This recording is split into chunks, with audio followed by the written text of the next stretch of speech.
Most women dream of a fairy tale wedding. Elena Vance signed a contract to become a human incubator. They thought they were buying her womb. They did not realize they were renting space from a woman who plays chess while they are playing checkers. The sterile scent of the delivery room was the only thing sharper than the pain tearing through my lower body. My hands gripped the cold metal rails of the hospital bed as the final wave of contraction hit me. I bit my lip until I tasted iron to keep from screaming. "Doctor." Felix stood at the foot of the bed and his eyes held a silent apology behind his surgical mask. He gave a curt nod. It was done. A sharp cry pierced the air. It was the sound of life. It was the sound of my son. I reached out my trembling arms to hold him. I needed to count his fingers and toes. I needed to smell his skin. But my arms only grasped empty air. Chloe Banks stepped forward in her 6-inch red stilettos and snatched the newborn from the nurse's hands before I could even touch him. She looked at the blood and vernix on the baby with disgust, but held him like a trophy she had just won at an auction. She turned to the man standing in the corner. Damon Sterling had not looked at me once during the entire 12 hours of labor. He was looking at his watch as if this birth were a board meeting that had run overtime. He walked over to Chloe and looked at the child. He did not smile. He checked the gender and nodded. It was a boy.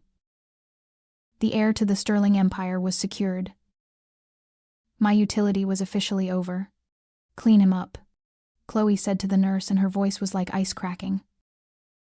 "He smells like poverty." She turned to leave the room without even a glance in my direction. I tried to sit up. My body screamed in protest. I ignored the agony. "Wait." My voice was a hoarse whisper. "Let me hold him. Just for a minute." Damon stepped in my path. He blocked my view of the door. He tossed a thick envelope onto my legs. It was not a thank you card. It was a legal document. Clause 9 of the surrogacy agreement, Damon said calmly. Upon the successful delivery of a male heir, the surrogate shall relinquish all physical and legal rights immediately. You are an employee, Elena. And your shift has ended. I looked at the papers. I knew every word. I wrote the amendments myself in invisible ink in my mind 5 months ago. But I had to play the part of the desperate victim. "Damon, please." "We are married. I am his mother." Damon laughed. It was a dry and hollow sound. "We are married on paper because my grandfather's trust fund required me to have a lawful wife to inherit the company. You were a transaction. Nothing more." He leaned down. His expensive cologne filled my nose. It made me nauseous. "Sign the relinquishment papers. Now."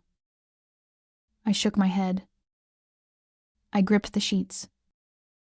"And if I refuse?" Damon pulled out his phone. He tapped the screen and turned it toward me. The screen showed a live feed of a hospital room on the floor below us. My younger sister lay in the ICU bed, hooked up to a ventilator. She looked so small and fragile. A man in a dark suit stood next to the power outlet of her life support machine. His hand was hovering over the plug. "The Sterling Foundation has been generously covering your sister's medical bills for her rare heart condition," Damon said as he checked his manicured fingernails. "It costs $50,000 a day. If you do not sign within 60 seconds, there will be a technical glitch in the power supply. She will flatline before the nurses can reach her." My heart stopped. This was the shackle. This was the chain they used to drag me into this hell. I looked at the screen. I looked at Damon's cold, gray eyes. He was not bluffing. He was a businessman who cut liabilities. I reached for the pen. My hand shook violently. I was not shaking from fear. I was shaking from the effort of suppressing the rage that wanted to burn this hospital to the ground. I signed my name. Elena Vance. The ink was black like a funeral notice. Damon snatched the paper away. Good girl. He signaled to the security guards waiting outside. Escort, miss. Vance off the premises. She is no longer a patient here. 2 large men in black suits entered. They did not bring a wheelchair. They grabbed my arms. I was still wearing the thin hospital gown. I was still bleeding. My legs felt like jelly. They dragged me out of the bed. I collapsed onto the cold tile floor. Chloe waited by the door, holding my son. She looked down at me with a sneer. Look at you, she said. You are pathetic. You really thought you could be part of this family. You are just the vessel, the wrapper we throw away after eating the candy. She turned and walked away. The sound of her heels clicking down the hallway was the only goodbye I got. The security guards dragged me through the service corridor. They avoided the main lobby to protect the sterling image. They opened the heavy steel exit door and threw me out onto the sidewalk. The winter air in New York hit me like a physical blow. Snow was falling. It melted on my bare skin and mixed with the tears I finally allowed to fall. I sat on the frozen concrete. Passers-by looked at the woman in the hospital gown with bloodstains and looked away in disgust. They thought I was a junkie or a crazy person. The heavy metal door slammed shut behind me. I was locked out of the world of warmth and money. I stayed there for 10 minutes. I waited until the black Rolls-Royce of the Sterling family drove away from the VIP exit. I watched Damon and Chloe get in. I watched my son being taken away to a mansion that would be his prison. Once the taillights disappeared around the corner, I stopped shivering. I wiped the tears from my face. My expression went blank. I stood up. The pain was still there, but I shoved it into a box in my mind labeled fuel. A gray sedan pulled up to the curb. The window rolled down. Doctor. Felix was in the driver's seat. He looked terrified. Get in, Felix whispered. Did they suspect anything? I opened the back door and slid inside. The heater was running full blast. On the back seat sat a small portable incubator powered by a car battery. Inside lay a second baby. He was smaller than his brother. He was silent. But his eyes were open and they were looking right at me. No, I said as I closed the door and locked out the cold. The scan I hacked only showed 1 heartbeat. They took the decoy. They took the healthy air. I reached into the incubator and touched the tiny hand of the child they left behind. My son. My Leo. Let them have the crown prince, I said softly to the sleeping baby. We kept the king. The wolf does not howl when it hunts. It stays silent until the moment it bites. Damon Sterling thinks he just took out the trash. He has no idea he just handed the architect of his destruction the blueprints to his empire. Time is a funny thing. It can turn a piece of coal into a diamond, or it can turn a discarded wife into a lethal weapon. Damon Sterling spent 5 years building his empire on a foundation of lies. He is about to learn that the higher the tower, the harder the fall. The main trading floor of Sterling Corp was usually a symphony of making money. Today it was a funeral march. Red alarms flashed silently on the giant LED walls. The stock ticker for Sterling Industries was in freefall. It dropped 10 points in 30 seconds. Damon Sterling stood in the center of the chaos. He threw his tablet against the glass wall of his office. The device shattered into plastic shards. His executives flinched. They looked at the floor. They looked at their shoes. They looked anywhere but at the man losing $50 million a minute. "Stop it," Damon said. His voice was low and dangerous. "Why is my proprietary algorithm dumping shares? Who is authorizing these trades?" The chief technology officer stepped forward. He was sweating through his expensive suit. "We are trying, sir. We are locked out. It is a hostile takeover from the inside. The hacker calls himself L. The firewall melts whenever we try to patch it." Damon walked up to the man. He straightened the man's tie, then unplugged the servers. "Cut the power. Do something before I liquidate your entire department and sue you for gross negligence." The CTO shook his head. "We can't. The virus is in the cloud. If we disconnect now, we lose the client database forever. That is $2 billion of assets." Damon stared at the screen. The name L appeared in pixelated green letters. It was mocking him. He felt powerless. It was a feeling he had not felt since the day his father died. He hated it. "Get me a solution," Damon said. "I do not care what it costs. Get me the best." His personal assistant cleared her throat. She held out a phone. "There is a rumor on Wall Street, sir.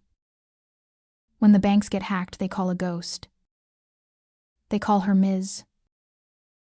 V. She runs a boutique firm called The Shadow. But she is expensive. And she does not take orders." Damon snatched the phone. He dialed the number. It rang once. A woman's voice answered. It was distorted by a modulator. "Mr. Sterling, I was wondering when you would call. You have lost $60 million since breakfast." "Name your price," Damon said. He did not have time for games. "Fix it." The voice laughed. It was a cold digital sound. "I do not want money transfer. I want 5% of the stocks I saved today. And I want a seat at the table. I will be in your lobby in 5 minutes.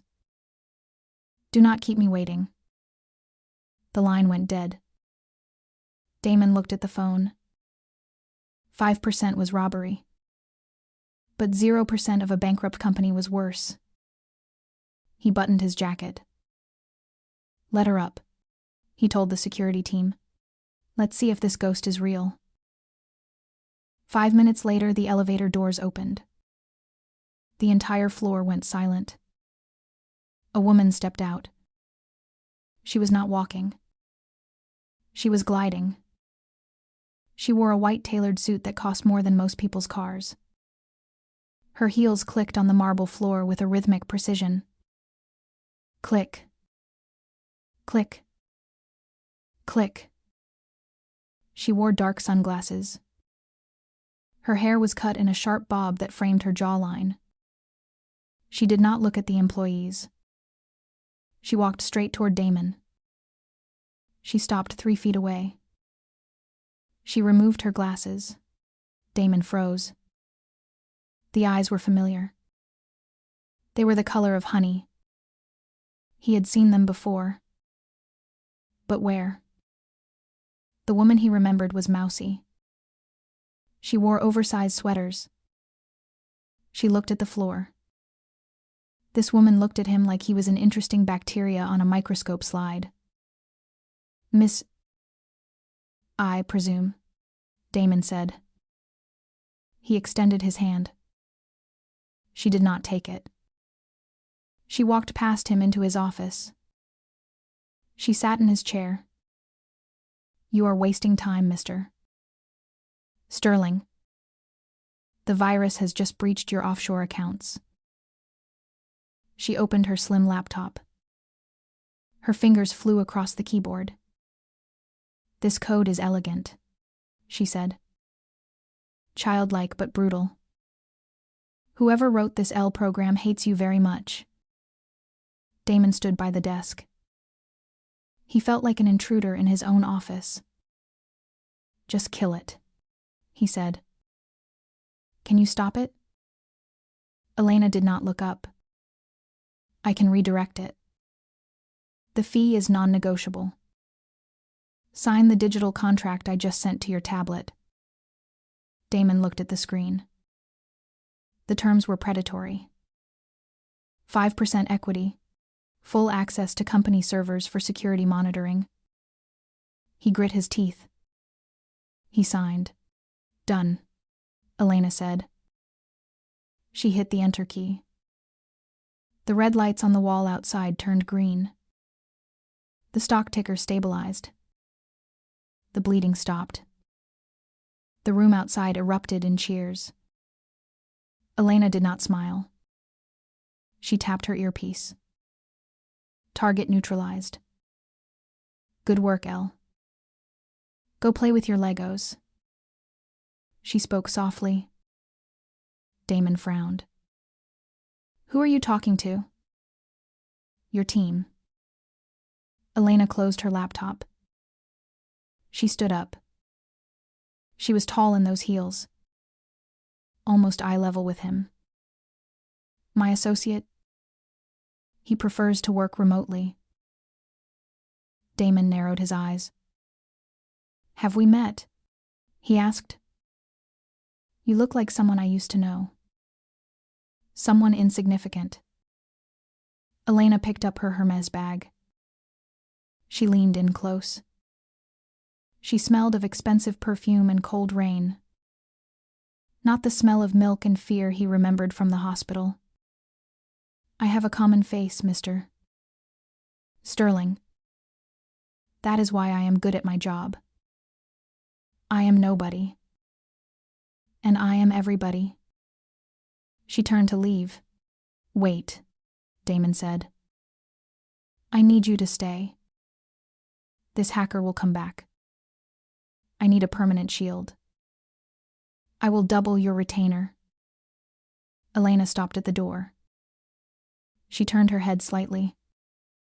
A small smirk played on her red lips. The trap was set.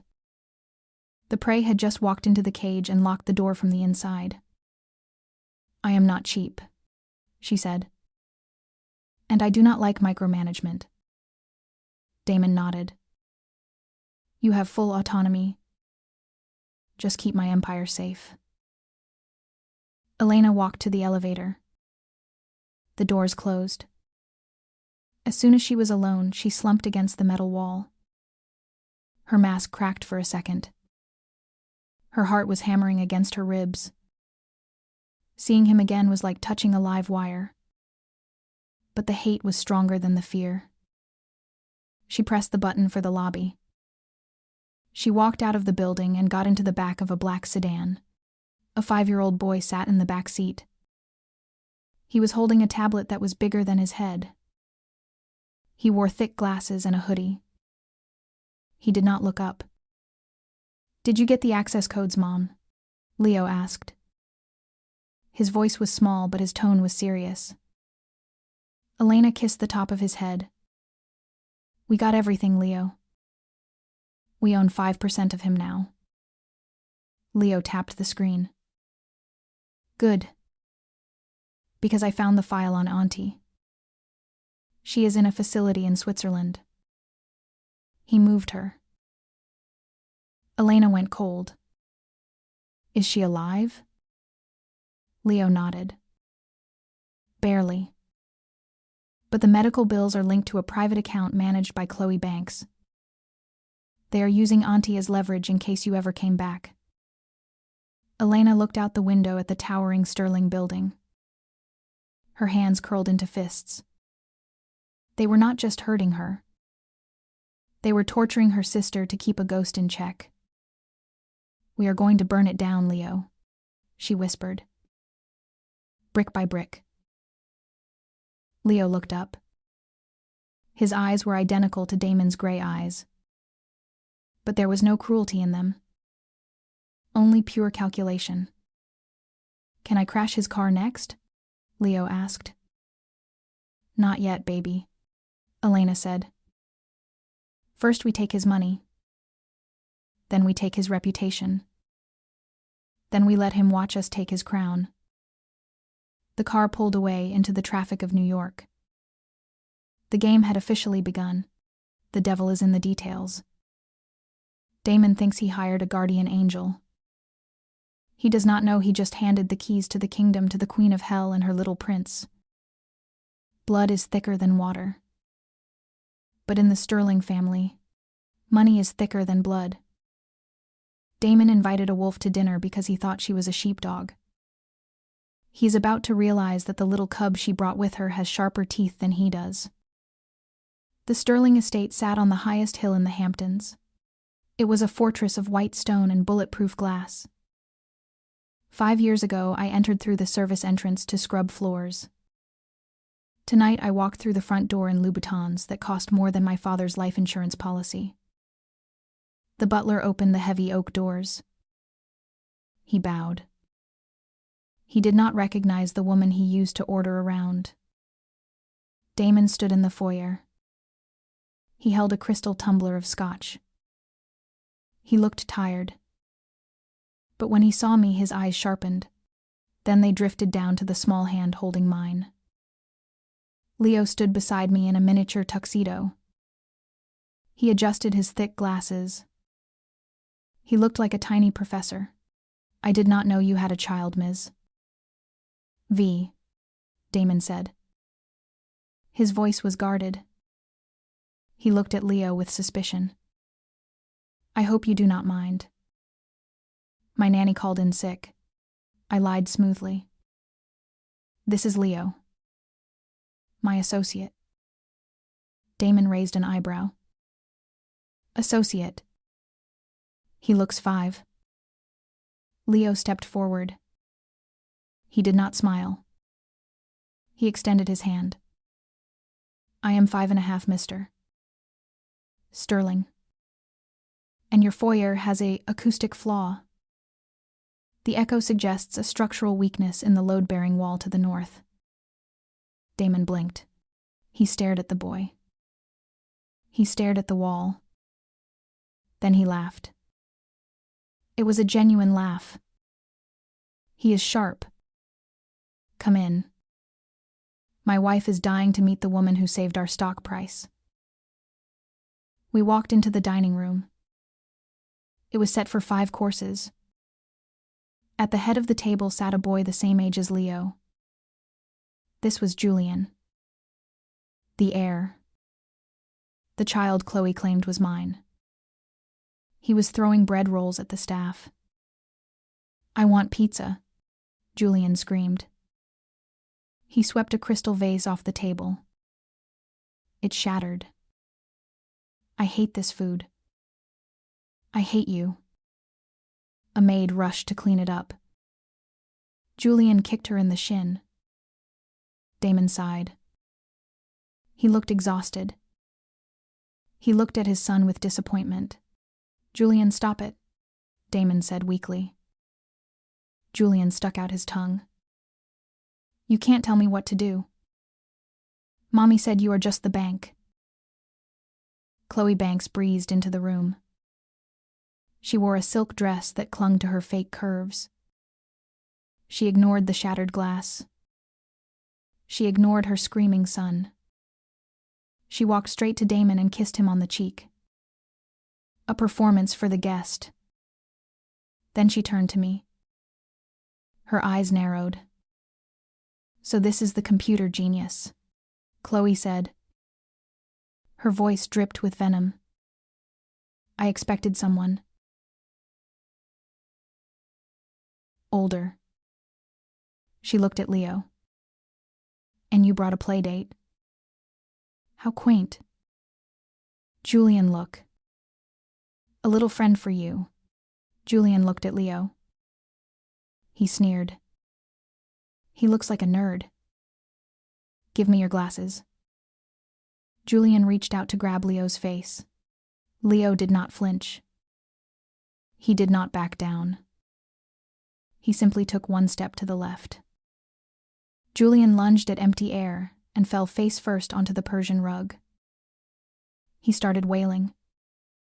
He pushed me. Mommy, he pushed me. Chloe gasped. She rushed to pick up her spoiled brat. You little savage, she hissed at Leo. Where are your manners? Leo adjusted his bow tie. Newton's first law of motion, Leo said calmly. An object in motion stays in motion. He tripped over his own center of gravity due to poor coordination. Damon hid a smile behind his glass. The boy is right, Chloe. Julian fell on his own. Sit down. Let's eat. Dinner was a battlefield.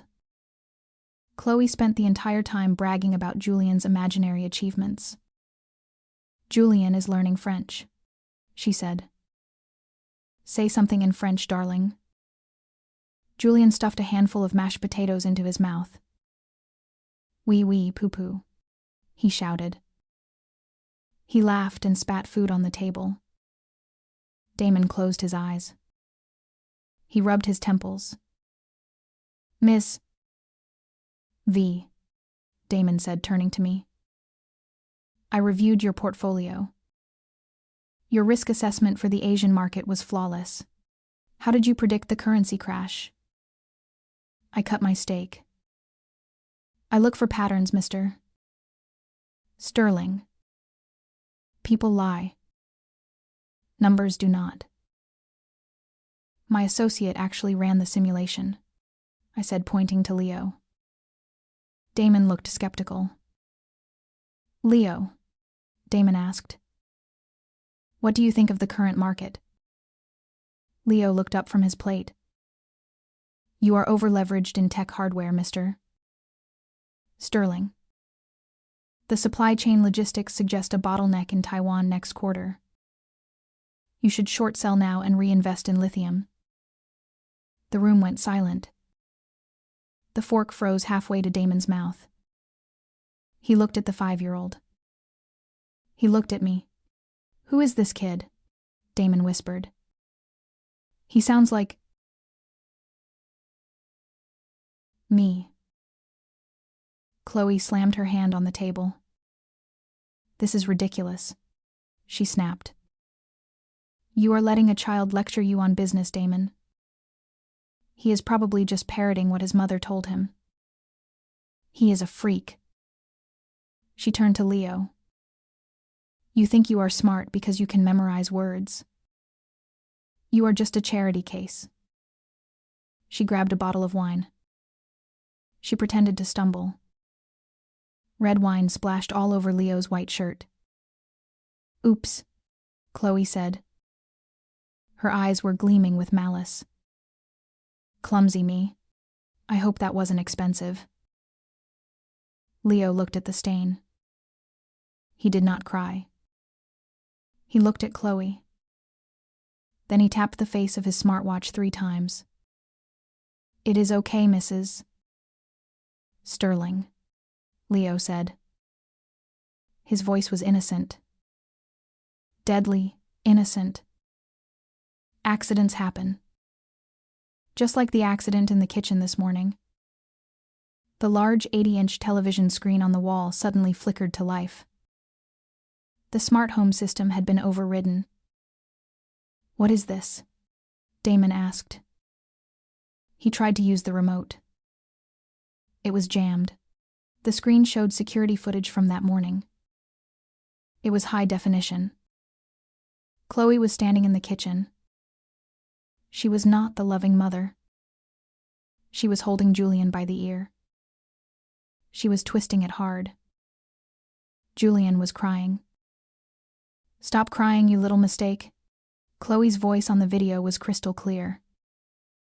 You have to perform for your father tonight. If you do not act smart, I will lock you in the basement again. I hate looking at you. You remind me of that peasant woman. The video cut to another clip. Chloe was on the phone. Yes, doctor. Keep the sister on the ventilator. As long as she is barely alive, Elena will never show her face. I own the sterling fortune as long as I play the grieving mother. The silence in the dining room was deafening. It was heavier than the stone walls. Chloe's face went pale.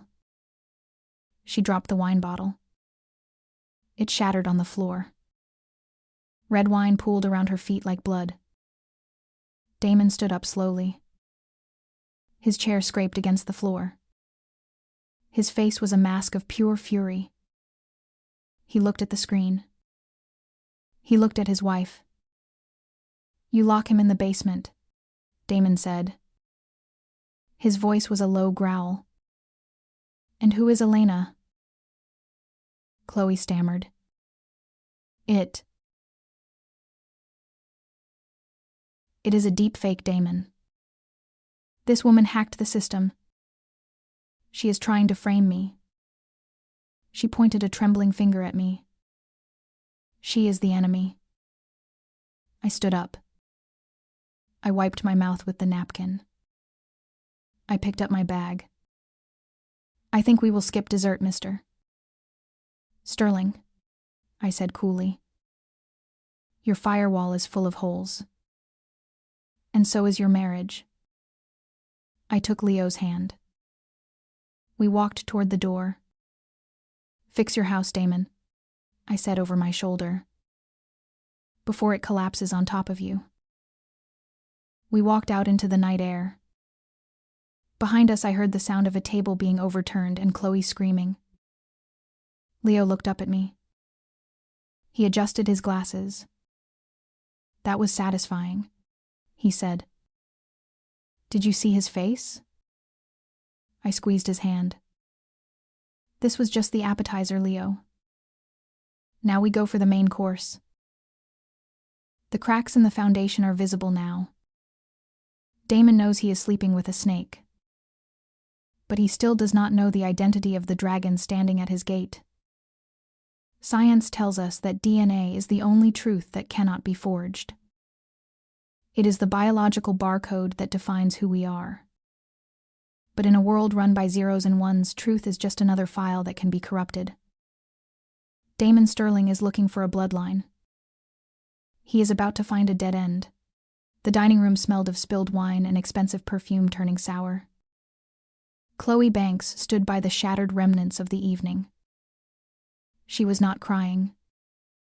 She was dialing a number on her gold-plated phone. Daddy, she said into the receiver. Damon is having a breakdown. He brought a woman here who used AI to create fake videos of me. You need to call the board. Tell them he is unstable. She looked at Damon with a triumphant sneer. You cannot touch me, Damon. My father owns 30% of your debt. You throw me out and the bank calls the loan tomorrow. You will be homeless before lunch. Damon did not look at her. He did not speak. He walked over to the chair where Leo had been sitting. He picked up the silver water goblet the boy had used. He held it by the stem. He pulled a sterile evidence bag from his pocket. He always carried one since the corporate espionage scandal of 2010. He dropped the glass into the bag and sealed it. Chloe stopped talking. Her eyes widened. What are you doing? She asked. Her voice wavered for the first time. Who is that brat, Damon? Why do you care? Damon walked past her. Get out of my sight, Chloe. Go to the guest house. If you come near Julian again, I will forget about your father, and I will handle you myself. He signaled to the security chief. Make sure my wife stays in her quarters. If she leaves, trigger the silent alarm. I sat in the back of the van 2 blocks away. The monitors in front of me glowed with the data streaming from the Sterling private network. Leo sat next to me. He was eating a juice box. He took the glass, Leo said. He was watching the hidden camera feed we left in the dining room chandelier. He is going to run a paternity test. I nodded. My fingers hovered over the keyboard. He is desperate, Leo. He looks at Julian and sees a failure. He looks at you and sees himself. Ego is a powerful drug. I opened the back door into the lab server of the private clinic Damon used. It was harder to crack than the bank, but I had the key. I had been planning this for 5 years. Are we going to let him know? Leo asked. I looked at my son. Not yet. If he knows you are his, he will take you away. He has the best lawyers in the world. We need to break him first. We need him to feel like he has lost everything before we give him the truth. The screen flashed. New sample registered subject, unknown male child. I intercepted the data packet. I swapped the raw sequencing file with a random profile from the donor database. Match probability, 0%? The next morning I walked into Damon's office. He looked terrible. He had not slept. A sealed blue envelope lay on his desk.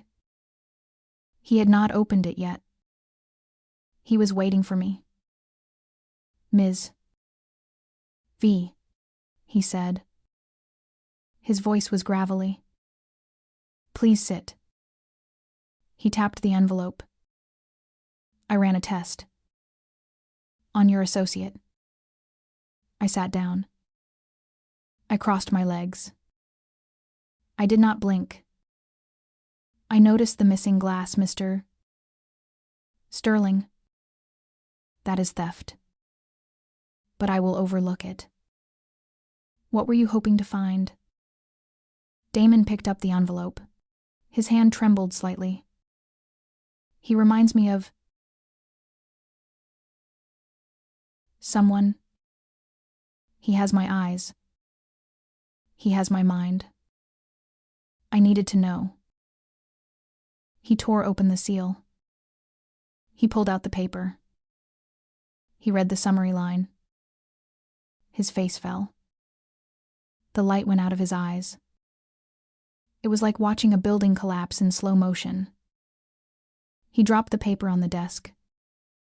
Negative, he whispered. 0 match. He laughed bitterly. He rubbed his face with his hands. Of course. What was I thinking? I am surrounded by liars. Why would the universe give me a miracle? He looked at me. He looked defeated. I apologize, Miss V. I projected my own desires onto your son. It was unprofessional. I reached out and took the paper. I glanced at it and tossed it into the shredder. The sound of the paper tearing was the only noise in the room. We all want legacy, Mr. Sterling, I said softly. But blood does not make a father. Actions do. You have a son at home. Maybe you should focus on him instead of chasing ghosts. Damon looked up. His eyes were cold again. Julian is not a son. He is a liability managed by a monster. You saw the video. Chloe is rotting him from the inside. Then fix it, I challenged him. You are the CEO. You control billions. Yet you cannot control your own house. Damon stood up. He walked to the window. It is not that simple. Chloe holds a card. She pays the medical bills for a relative of my ex-wife. If I divorce her, she pulls the plug. A woman dies. My heart skipped a beat. He admitted it. He knew about my sister. He was paying for it. But Chloe had hijacked the control. Why do you care about your ex-wife's relative? I asked. I needed to know. Damon looked at his reflection in the glass. Because I owe her, he said. I treated Elena like a transaction. And she disappeared. If she is dead, this is the only penance I can pay. Keeping her sister alive. He turned back to me. But Chloe is pushing me. She wants to buy the Star of the East diamond at the charity auction tonight. She wants to flaunt our wealth to cover up the scandal. I want you to go there, Ms. Dive. I want you to stop her. I stood up. A cold smile touched my lips. You want me to outbid your wife using your money? Damon shook his head. No. I want you to destroy her public image using your methods. I do not care about the diamond. I want Chloe to feel pain. I want her to be humiliated in front of the people she tries so hard to impress. I picked up my bag. Consider it done, Mr. Sterling. I love a good auction, especially when the item for sale is revenge. Damon thinks the test proved Leo is a stranger. He does not know that the paper he held was a lie, and the truth is standing right in front of him planning his wife's funeral. The auction block is ready. And Chloe Banks is about to be the cheapest item in the room. They say you cannot buy class. But you can buy silence. You can buy alibis. And if you are Chloe Banks, you can buy a diamond necklace to cover up the strangle marks you left on a child's neck. She thinks tonight is her coronation. She does not know it is her execution. The grand ballroom of the Plaza Hotel was a sea of black tuxedos and designer silk. The air smelled of money and desperation. This was the annual Sterling Foundation Gala. It was the night where the rich pretended to care about the poor while drinking champagne that cost more than a kidney transplant. Chloe Banks stood in the center of the room.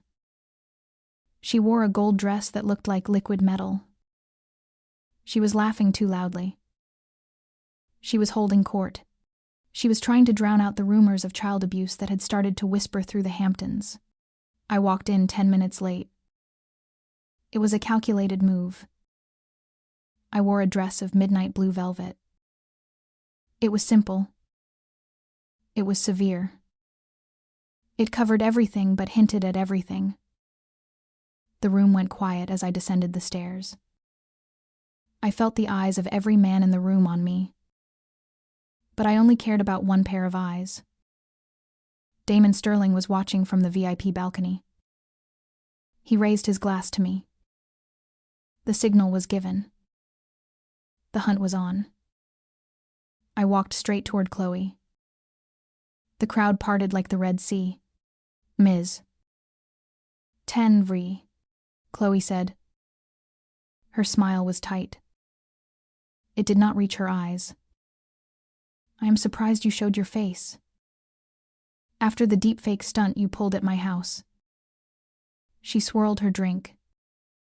Security should really check the guest list for trash. I picked up a glass of sparkling water from a passing waiter. I am here to support the children, Chloe. Specifically the ones who get locked in basements. The socialites around us gasped. They pretended to be shocked, but they leaned in closer. They lived for this blood sport. You have a sharp tongue, Chloe hissed. She stepped closer so only I could hear. But you are out of your depth. My father just wired me $50 million. I am going to buy the Star of the East diamond tonight. And when I wear it on the cover of Vogue, everyone will forget your little video. I smiled. It was the smile of a predator looking at a limping gazelle. 50 million, I repeated. That is a lot of liquidity for a woman whose credit cards were declined at lunch. Chloe turned red. Just watch me. The auctioneer banged his gavel. The lights dimmed. A spotlight hit the center stage. A glass case rose from the floor. Inside sat the Star of the East. It was a blue diamond the size of a pigeon egg. It was cold. It was beautiful. It was cursed. Bidding starts at $5 million. The auctioneer announced. Paddles went up all over the room. 6 million. 7 million. The price climbed steadily. I stood silently near the front. Chloe stood across the aisle. She held paddle number 66. 10 million. A hedge fund manager shouted. 15 million. An oil tycoon countered. Chloe raised her paddle. $20 million. The room buzzed. That was a jump. She was marking her territory. She looked at me with a smirk. Too rich for your blood, Ms. V. I raised my hand. I did not need a paddle. 30 million. The room gasped. Damon leaned forward on the balcony. He was enjoying this. Chloe's eyes bulged. 35 million. She screamed. Her voice cracked. She was losing composure. 40 million, I said calmly. I checked my nails. It is a nice paperweight. Chloe was shaking. She was sweating through her makeup. She looked up at the balcony. She looked at Damon. He did not move to help her. He was letting her hang herself. She looked back at me. Her hate was palpable. She pulled out her phone. She checked a balance. Then she raised her paddle one last time. $50 million. She shrieked. And $1. The auctioneer paused. 50 million and $1 going once. Going twice. He looked at me. I lowered my hand. I bowed my head to Chloe. It is yours, I mouthed. Sold to Mrs. Chloe Banks, the auctioneer shouted. For a record-breaking $50 million. Applause erupted. Chloe threw her hands in the air. She beamed. She had won. She walked onto the stage to claim her prize. She reached for the microphone.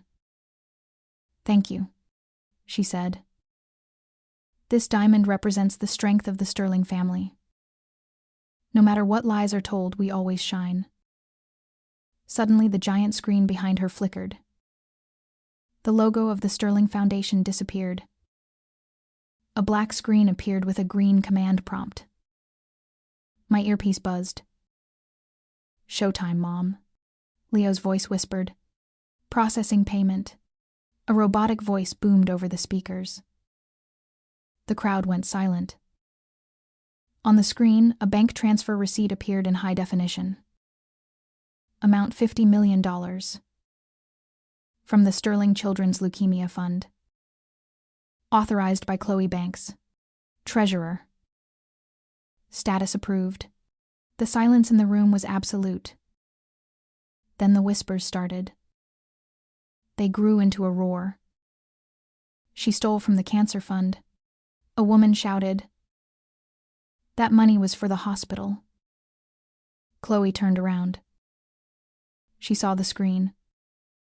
She dropped the microphone. It made a screeching feedback noise that hurt everyone's ears. No, she stammered. That is fake. That is a glitch. It is not a glitch. Damon's voice cut through the chaos. He stood on the balcony.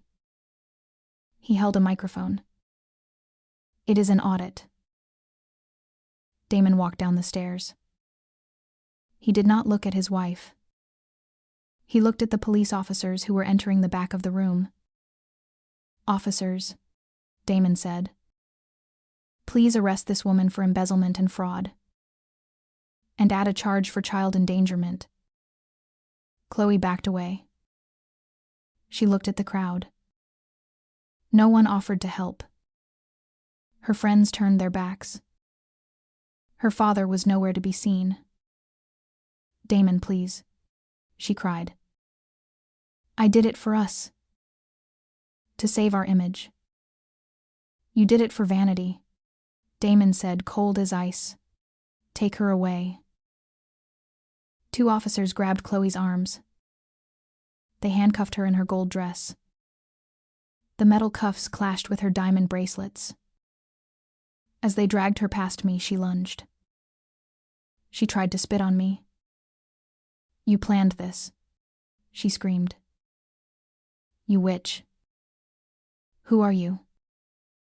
I leaned in close. I whispered so only she could hear. "I am the woman whose sister you kept on a ventilator to pay for your shoes. Enjoy prison, Chloe. I hear orange is the new gold." They dragged her out. The press photographers went wild. The flashes were blinding. Damon stood alone on the stage. He looked at the crowd. "The auction is over," he said. "The Sterling Corporation will reimburse the charity fund immediately. Good night." He walked off the stage. He walked straight to me. The adrenaline was fading and leaving a strange tension between us. "You are ruthless, Ms. Ver," Damon said. "You destroyed her in 10 minutes. I just turned on the lights, Mr. Sterling," I said. The roaches scattered themselves. Damon looked at me. He looked deep into my eyes. "Now that Chloe is gone," he said, "we need to talk about the future. And about that boy of yours." My heart tightened. He was not done. He was just clearing the board for a new game. "My associate is tired," I said. "We can talk tomorrow." "Tomorrow, then," Damon said. "But be warned, Ms. V. I do not like unsolved mysteries. And you are the biggest puzzle I have ever met." I walked away. I walked out into the cold New York night. I had won the battle. But the war for my son was just beginning. And now Damon was single. And focused entirely on me. The queen has been toppled from the board. But the king is still standing, and he is starting to recognize the style of the player sitting across from him. The truth is a boomerang. You can throw it away as hard as you can, but it will always come back to hit you in the face. Elena Vance thought she could bury her past in a graveyard of money. She forgot that ghosts do not stay buried when you stop paying the rent on their graves. My phone vibrated against the mahogany desk. It was not the secure line I used for Ms. V business. It was the burner phone I kept locked in the safe.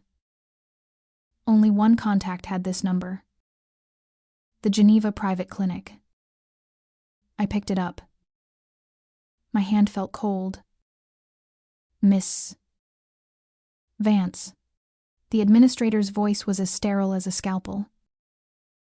"We have a problem with the billing for patient number 409. The account linked to the Sterling Trust has been frozen by the FBI due to the investigation into Mrs. Banks." I gripped the phone. "I will wire the funds immediately. Do not touch the equipment." The administrator sighed. "I am afraid it is too late for a wire transfer. The protocol for life support requires a verified guardian signature for any change in payment source. You have 60 minutes before the system initiates the power down sequence. If you are not here to sign the liability waiver, we are legally obligated to terminate care." The line went dead. I looked at the clock. 60 minutes. My sister was dying because Chloe Banks got caught stealing and the government froze the assets. I stood up. I did not grab my laptop. I did not grab my Ms. V persona. I grabbed my car keys. I ran out of the office. I ignored Leo, who was trying to show me a new code on his tablet. "Stay here, Leo," I ordered. "Lock the doors. Do not open them for anyone. Not even the police." Leo looked at me with wide eyes. He saw the panic. He nodded. I sprinted to the elevator. I broke the heel of my shoe in the lobby, but I kept running. I drove my Aston Martin like a getaway driver. I ran 3 red lights. I did not care. The only thing that mattered was the girl lying in a bed in the private wing of New York Presbyterian. Damon had moved her back to the US last month for better monitoring. It was a trap, and I was driving straight into it. I skidded into the hospital parking lot. I left the car in the ambulance bay. A security guard yelled at me. I threw a stack of $100 bills at him. "Park it," I snapped. I ran through the sliding doors. The receptionist tried to stop me. "I need to see the administrator," I shouted. "Now." I slammed my black Amex card on the counter. "Charge it. Charge $1 million. Just keep the machines on." The administrator walked out of his office. He looked bored. "Miss Vance, I presume? We need a signature. Not a credit card. Follow me." He led me down the long white corridor. The smell of antiseptic triggered a memory of the day I gave birth. The day I lost everything.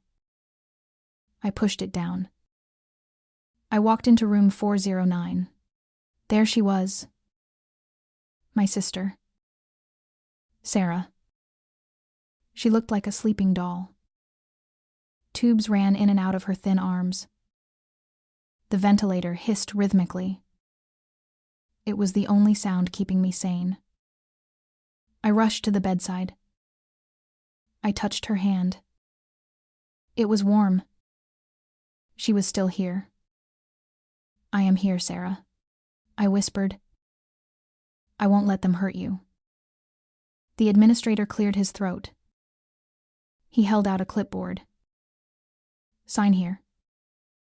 And here. This accepts full financial responsibility. $50,000 a day." I grabbed the pen. I did not hesitate. I signed my name. Elena Vance. The letters were jagged. I pressed so hard the pen tore the paper. "There?" I said. "Now get out. Leave us alone." The administrator did not move. He looked past me. He looked at the shadows in the corner of the room. "Actually," a deep voice said from the darkness, "the bill has already been paid." I froze. The blood drained from my face. I knew that voice. It was the voice that haunted my nightmares. I turned around slowly. Damon Sterling stepped out of the shadows. He was not wearing a suit. He was wearing a dark coat. He looked like the Grim Reaper. He held a piece of paper in his hand. It was the liability waiver I had just signed. "Hello, Elena," Damon said. "Or should I call you Miss V?" I admit the haircut threw me off. But the desperation in your eyes, that is exactly the same as the day you left. I stepped back. I stood between him and Sarah. "You set this up," I accused him. "You froze the account on purpose. You knew I would come." Damon walked closer. He looked at Sarah. Then he looked at me. I had to be sure. Ms. V was too perfect. Too cold. I needed to see if she had a heart. And look. Here it is. He gestured to my sister. You hid from me for 5 years, Elena. You built an empire. You destroyed my wife. And you did it all while I was paying to keep your sister alive. He stepped closer. The air between us crackled with electricity. Why? Because you are a monster, I spat. You threw me out like trash. You took my son. You let Chloe torment me. Damon grabbed my wrist. His grip was iron. I took your son. You mean Julian. The boy who cannot do basic math. The boy who screams when he sees a book. He pulled me closer. Or are we talking about the associate? The boy with the glasses? The boy who hacked my company? My heart hammered against my ribs. Leo is not your son. I lied. The DNA test proved it. Damon laughed. It was a dark sound. I own this hospital, Elena. I own the lab. I own the servers. Did you really think I would run a paternity test on a piece of paper I found on my desk? I ran the test on the sample you swapped. And then I ran the test on the sample I took from Leo's juice box myself. He pulled another envelope from his coat pocket. He held it up. Positive, Damon whispered. 99.9%. Leo is mine.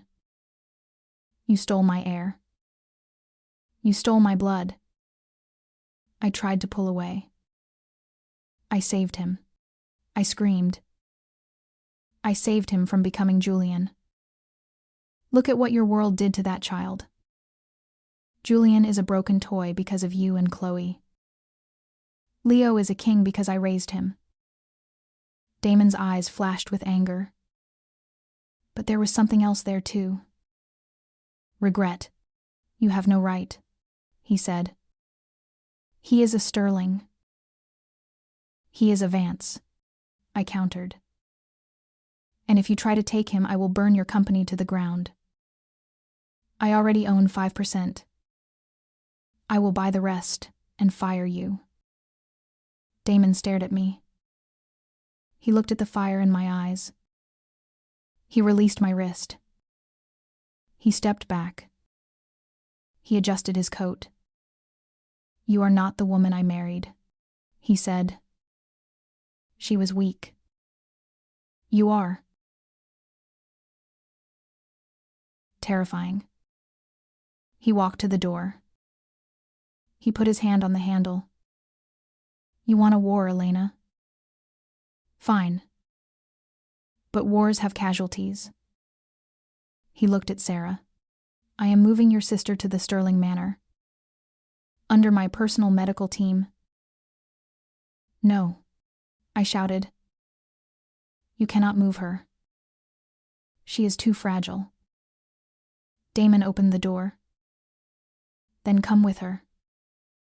Move back into the house. Bring Leo. Assume your rightful place as my wife. And we will raise our son together. He looked back at me one last time. Refuse and I cut the power to this room right now. The administrator is waiting for my signal. I looked at the machine breathing for Sarah. I looked at the man holding the invisible gun to her head. It was the same choice as 5 years ago. But this time I was not entering the house as a victim. I was entering as a virus. Fine, I said. My voice was cold steel. I will come back. But sleep with one eye open, Damon. Because this time I am not the incubator. I am the executioner. Damon nodded. I look forward to it. He walked out. The machine hissed. Sarah slept on. I pulled out my phone. I dialed Leo. Pack your bags, Leo, I said. We are moving into the castle, and we are going to tear it down from the inside. The wolf has been invited back into the sheep pen. Damon thinks he has captured his runaway wife. He does not realize he just locked himself in a cage with a predator who has been sharpening her claws for 5 years. Home sweet home. For some people it is a sanctuary. For Elena Vance, the Sterling Manor is a crime scene where the blood has been scrubbed off by expensive maids. Damon thinks he brought his family back together. He is about to realize he just locked himself in a cage with 2 lions who have stopped eating vegetables. The iron gates of the Sterling estate closed behind us with a sound like a prison cell locking. I sat in the back of the limousine next to Leo. He was not looking at the manicured gardens or the fountains. He was typing on his tablet. He was already rewriting the security code of the perimeter. The car stopped. The door opened. Damon stood at the bottom of the stairs. He looked like a king welcoming his subjects. He extended a hand to help me out. I ignored it. I stepped onto the gravel myself. "Welcome home, Elena," Damon said. His voice was warm.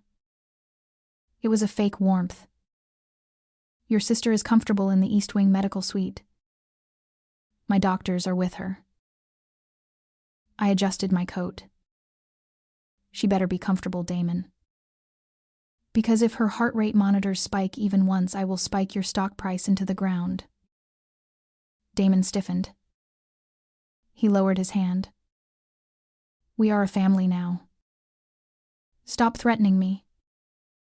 Leo stepped out of the car. He carried his own backpack. He looked at the massive house. He looked at Damon. "This structure has inefficient thermal insulation," Leo stated. "And your Wi-Fi encryption is from 2010? A toddler could hack this." Damon crouched down. He tried to touch Leo's shoulder. Leo took a step back.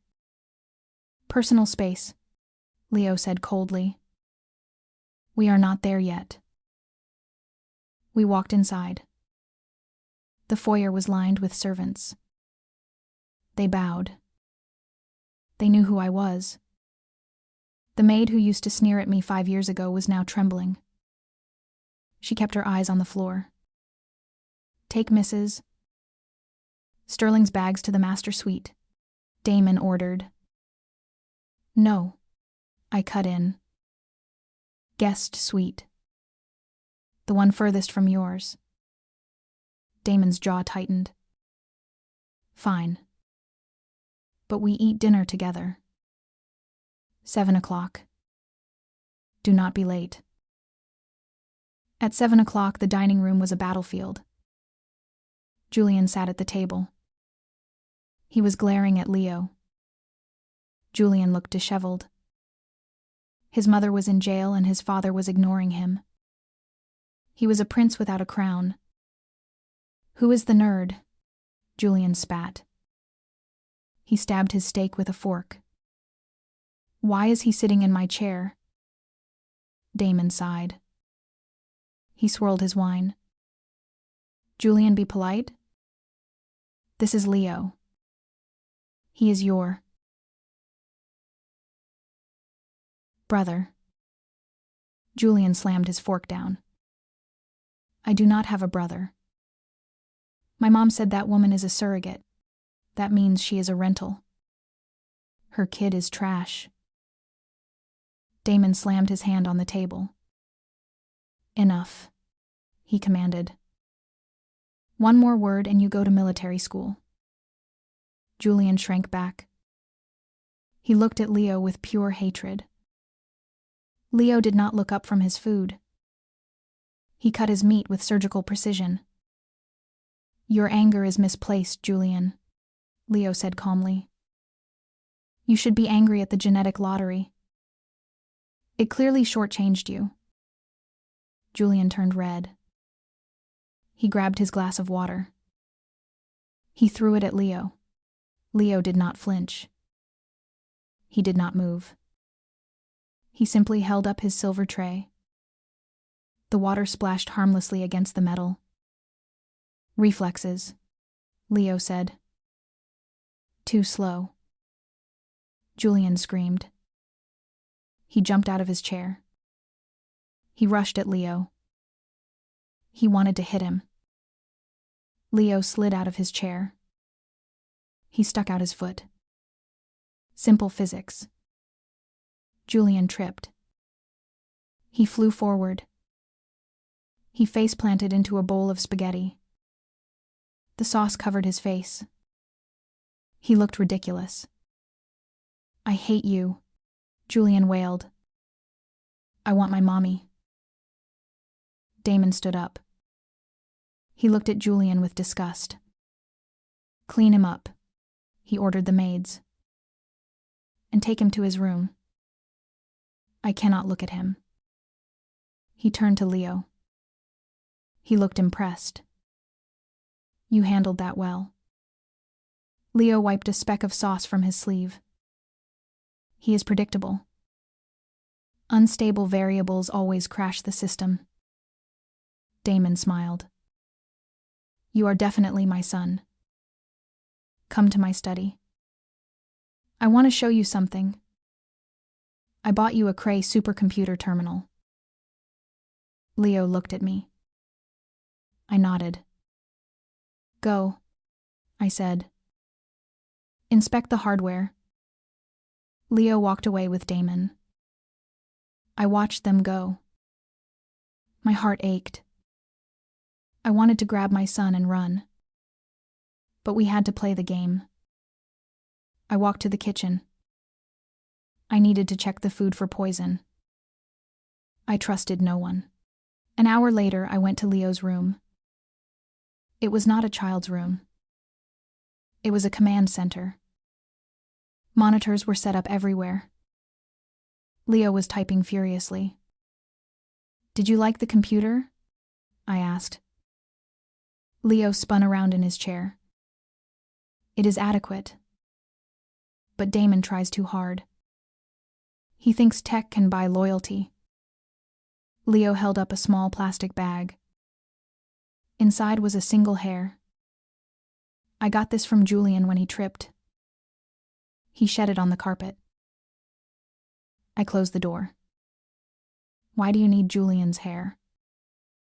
Leo pointed to the screen. Because the math does not add up, Mom. Damon is O negative. You are A positive. Julian is B positive. That is biologically impossible if he is Damon's son. My eyes widened. I walked to the screen. The sequencer was running a comparison. Who is the father? I whispered. Leo typed a command. I cross-referenced the employee database from 5 years ago. I matched the markers. A photo appeared on the screen. It was a man in a chauffeur's uniform. Frank the driver. The man Chloe used to flirt with when Damon was on business trips. Match probability 99%, Leo announced. Julian is the driver's son. I laughed. I covered my mouth, but I laughed. It was the funniest thing I had heard in years. Chloe Banks, the woman who obsessed over bloodlines and pedigree, had passed off the son of a hired driver as the heir to the Sterling Empire. And she bullied me for being poor. The irony was delicious. The door handle turned. Damon walked in. He looked hopeful. Leo, he said. I thought we could play chess. He saw the screen. He saw the photo of his former driver. He saw the DNA chart. He froze. What is this? Damon asked. His voice dropped to a whisper. Leo spun the chair around. I ran an audit on your assets, Damon, Leo said. All of them. Including the biological ones. Julian is a fraudulent asset. Damon walked to the screen. He read the data. His face went gray. He grabbed the desk. His knuckles turned white. "Frank," he choked out. "She slept with the help. And she made me raise his bastard." He looked at me. His eyes were wild. "Did you know?" I shook my head. "No. But it explains why Julian is limited. He never had your potential, Damon. You were trying to polish a stone thinking it was a diamond." Damon let out a roar. He swept the monitors off the desk. They crashed to the floor. "Get him out," Damon screamed. "Get that boy out of my house. Now." I stood in front of Leo. "Calm down. It is not the child's fault." Damon looked at me. He was broken. The last lie of his marriage had just shattered. "He is living proof of my stupidity," Damon said. "I want him gone. Tonight." "And send him where?" I asked. "His mother is in jail. His father is." "Where is Frank?"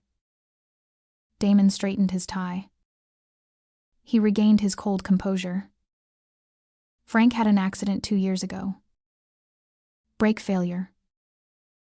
I paid for the funeral." He looked at the screen again. "So Chloe had him killed to hide the secret." Damon walked to the door. "I am calling the lawyers. Julian is going to foster care. I wash my hands of him." "Wait," Leo said. He picked up his tablet from the floor. "Do not send him away yet. Use him." Damon stopped. He looked at his 5-year-old son. "Use him how?" Leo pushed his glasses up his nose. "Chloe is in jail, but she has not pleaded guilty. She thinks she can get out. If you show her this, she will sign anything. She will give you the remaining shares. She will confess to everything to keep this secret from the press." Damon looked at Leo. A slow smile spread across his face. It was a terrifying smile. "You are ruthless," Damon said. "I love it." He looked at me. "Our son is a genius, Elena. We are going to destroy Chloe completely. And then we will rule this city." I looked at the two of them. The father and the son. They were exactly alike. And that terrified me more than anything. The cuckoo bird has been kicked out of the nest. Damon Sterling has purged his house of lies. But now he is left with the cold, hard truth. He created a monster in his own image. And that monster is currently sitting in a booster seat plotting the next move. Revenge is a dish best served cold. But sometimes it is served in a visitation room with a side of DNA results. Damon Sterling is taking his son on a field trip to see what happens to people who betray the crown. Meanwhile, Elena Vance is proving that a mother's love is the only security system that cannot be hacked. The heavy steel doors of the Sterling garage opened. The black armored SUV idled in the driveway. Damon checked his cufflinks. He looked like he was going to a board meeting. Not a federal prison. Leo stood next to him. He wore a miniature trench coat. He held a leather portfolio. He looked like a shark pup learning to hunt. "Do not wait up for us," Damon said to me. He did not kiss me goodbye. He tapped his watch. "The doctors say your sister is stable. Keep her that way." I nodded. I played the part of the defeated wife. "Just come back safe," I whispered. I watched them get into the car. The door slammed shut. The SUV rolled down the driveway. As soon as they turned the corner, my posture changed. The fear evaporated. I pulled a burner phone from my bra. I dialed a number.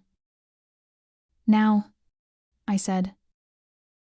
"You have 10 minutes before the perimeter sensors reset." I turned and ran toward the east wing. Damon thought he had me leashed. He forgot that I was the one who wrote the code for his electronic collar.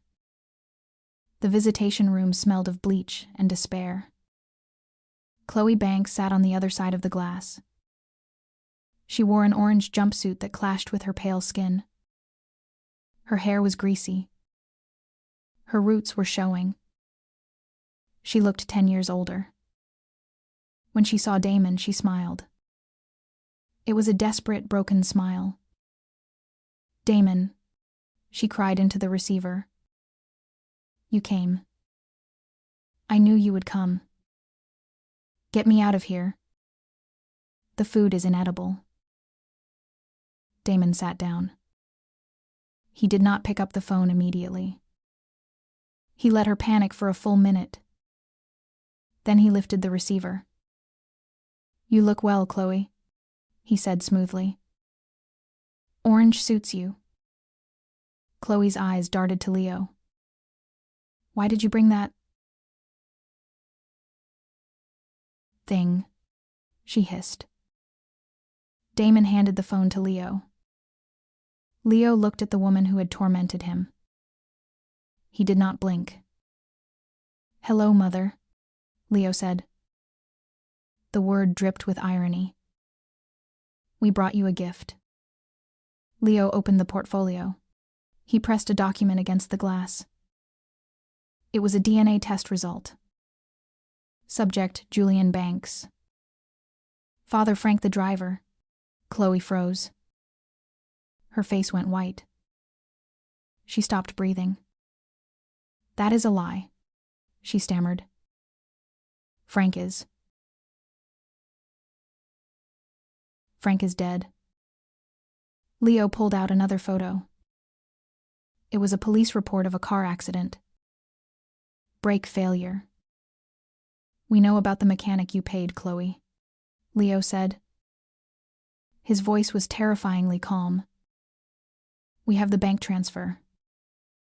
Conspiracy to commit murder. That is 25 years to life. Or the electric chair if the judge is feeling old-fashioned." I sprinted down the hallway of the medical wing. 2 guards stood outside room 409. They were big. They were armed. They were bored. "Mrs. Sterling," the first guard said. "Mr. Sterling gave strict orders. No visitors without his presence." I stopped. I reached into my pocket. I pulled out a small black device Leo had built for me. A localized EMP jammer. "Mr. Sterling is not here," I said. "And neither are your radios." I pressed the button. The lights flickered. The electronic locks on the doors disengaged with a click. The guards' earpieces screeched with static.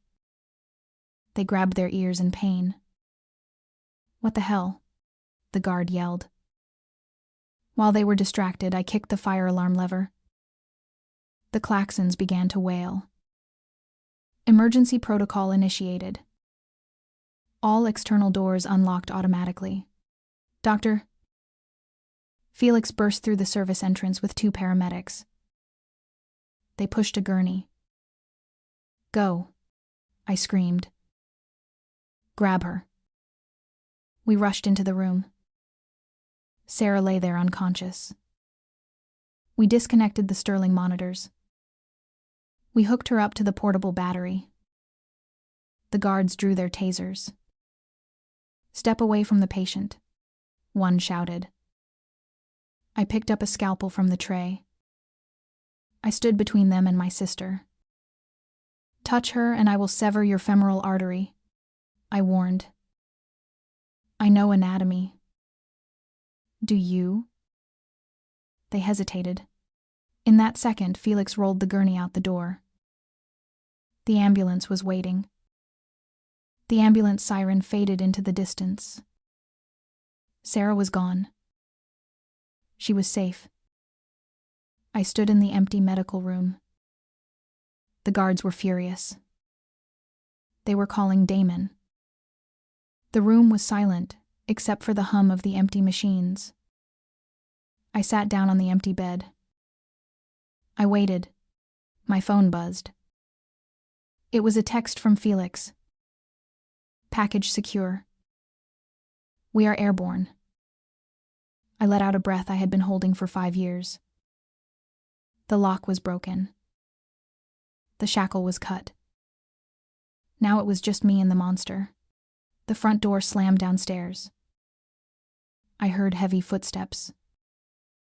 I heard Damon shouting. He ran up the stairs. He burst into the room. Leo was right behind him. Damon saw the empty bed. He saw the disconnected wires. He turned to me. His face was purple with rage. "Where is she?" he roared. "What have you done?" I stood up. I smoothed my skirt. I looked him in the eye. I was not afraid anymore. "She is gone, Damon. You have no leverage left." Damon lunged at me. He stopped inches from my face. "You think you won?" he spat. "You are still my wife. You are still in my house. And now I have no reason to be gentle." Leo walked into the room. He looked at the empty bed. He looked at me. Then he looked at Damon. He did not look happy that his aunt was safe. He looked annoyed that a variable had been removed from the equation. "This was reckless, Mother," Leo said. "You compromised our position for a sentimental asset." My blood ran cold. I looked at my son. He sounded exactly like Damon. "Leo," I said. "She is your aunt. She is family." Leo shrugged. "She is a liability. Now we have to recalibrate." Damon looked at Leo. He started to laugh. It was a victorious laugh. He put a hand on Leo's shoulder. "You see, Elena," Damon said. "You may have saved your sister. But I have your son. He is a sterling. Through and through." I looked at the two of them standing together. The mirror image of ruthlessness. I realized with horror that saving my sister was the easy part. Saving my son's soul was going to be the real war. And I was outnumbered.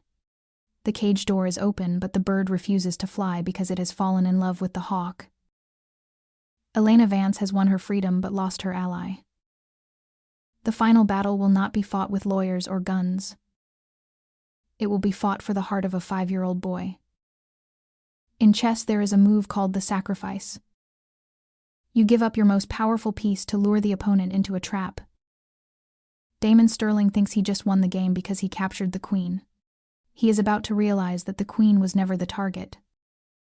The target was the king's heart. And he does not have one. I walked into Damon's study. The room smelled of old books and victory. Damon sat behind his massive oak desk. He was looking at a spreadsheet. Leo sat on the leather sofa. He was typing on his laptop. He did not look up when I entered. He looked small in this room. Like a piece of furniture Damon had acquired to match the decor. "I signed the papers," I said. I placed the divorce decree on the desk. "I am leaving." "You win, Damon. You get the company. You get the house. You get the boy. Damon looked up. He was surprised. He expected a fight. He expected tears. Smart decision, Damon said. He picked up the papers. You finally learned how to calculate risk. I turned to Leo. Goodbye, Leo. Leo stopped typing. He looked at me with those cold, gray eyes. Where are you going? He asked. To a small apartment in Queens, I said. It has bad Wi-Fi. And a drafty window. You would hate it. Leo nodded. Inefficient, he stated. You are making a suboptimal housing choice. I reached into my pocket. I pulled out a cheap plastic compass. It was cracked. It was the prize from a cereal box we bought when we were hiding in the motel 5 years ago. I placed it on the table next to his expensive laptop. Take this, I said. In case your GPS fails. Leo looked at the toy.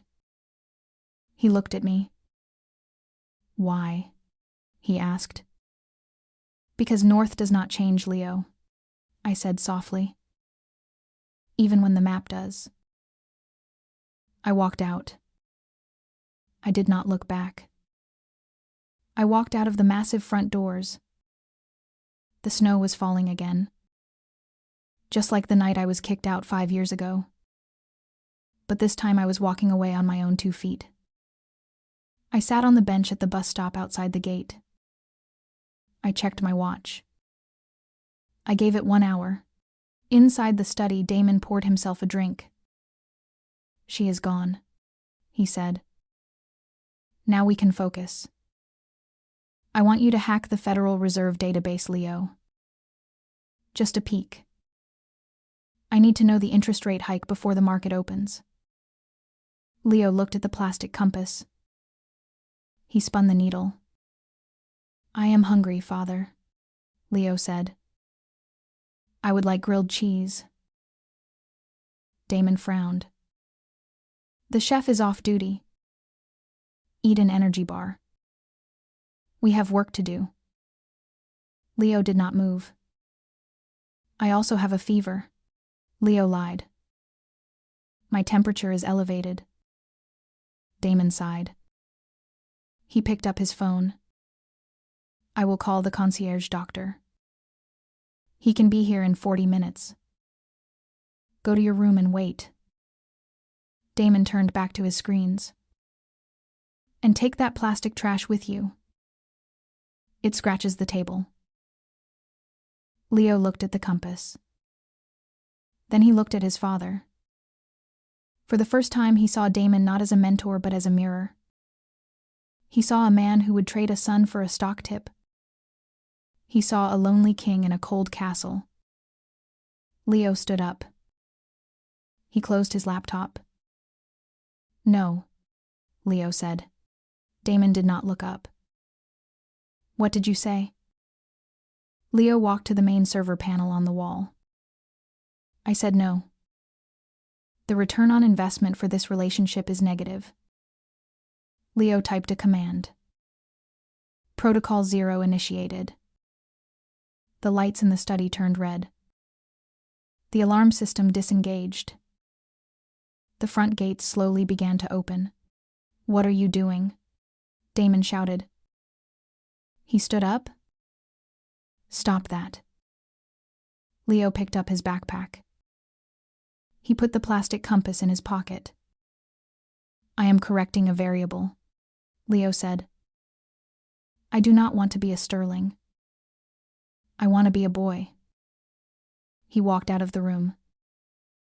Damon ran after him. Leo, come back here. You are walking away from billions. You are walking away from power. Leo stopped at the front door. He looked back at the man who shared his DNA but not his soul. You are wrong, Father, Leo said. I am walking away from bankruptcy. Leo opened the door. The cold wind blew in. He stepped out into the snow. I saw him coming through the gates. He looked tiny against the backdrop of the massive estate. He was trudging through the snow. He was not looking at his tablet. He was looking at me. I stood up. I opened my arms. Leo ran. He ran faster than he had ever run. He slammed into me. He buried his face in my coat. He was shaking. "I want to go home, Mom," he sobbed. "I want the bad Wi-Fi." I held him tight. I looked up at the house. Damon stood in the window. He was watching us. He looked small. He looked trapped behind the bulletproof glass he had paid for. I waved at him. It was not a wave of anger. It was a wave of pity. The bus pulled up. We got on. We sat in the back. Leo leaned his head on my shoulder. He held the compass in his hand. The needle pointed forward. "Did we win?" Leo asked sleepily. I kissed his forehead. "Yes, Leo," I whispered. "We won the only thing that matters."